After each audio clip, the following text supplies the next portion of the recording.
কৃষকরাই যদি বাঁচে তাহলে আমরা বাঁচব। যেহেতু আমাদের দেশে 80% লোক কৃষিকাজের সাথে সরাসরি প্রত্যক্ষ এবং পরোক্ষভাবে জড়িত। আমি চাইব বর্তমান দেশ প্রধান জনাব তারেক রহমানের কাছে যারা ভুক্তভোগী হয়েছে, যারা ক্ষতিগ্রস্ত হয়েছে, তাদের এই ক্ষতি পুষায় নেওয়ার জন্য, যে আপনারা জানেন বিগত সময়ে আমরা যে ডক্টর মোহাম্মদ ইউনূসের শাসনামল দেখেছি, মানুষরা কৃষি পণ্য পাচ্ছিল না, যথাসময়ে কৃষি পণ্য, কৃষি বীজ, কীটনাশক এসব পাচ্ছিল না।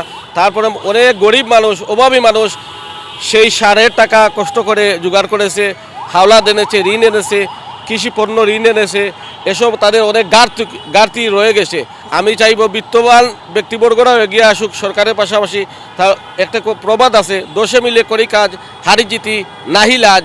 আসলে আমি চাইব সরকারের পাশাপাশি আমাদের সিলেট অঞ্চলে যেসব বিত্তবান লোক আছেন, আপনারা ওই সুনামগঞ্জের কৃষকের পাশে দাঁড়ান। কৃষকের যে সমস্যা আছে, তারা আজকে নানান সমস্যায় জর্জরিত, তাদের বাড়িঘর লণ্ডভণ্ড হয়ে গেছে প্লাবনে, বৃষ্টি বাদলে তাদের যে সোনালী ফসল যেগুলোর মাধ্যমে তাদের জীবন জীবিকা নির্ভর করে, সেই জীবন জীবিকার একদম তারার নষ্ট হয়ে গেছে। আমি চাইব সরকারকে যতটুকু পারে সম্ভব কৃষকের পাশে দাঁড়ান, কারণ কৃষকই আমাদের দেশের প্রাণ শক্তি।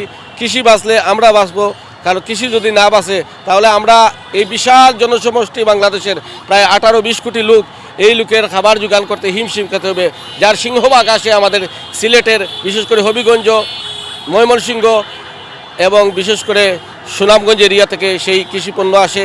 আমি চাইব সরকারের কাছে আহ্বান করব, আপনারা কৃষকের পাশে দাঁড়ান, কৃষকের জীবনমান উন্নতি ঘটান।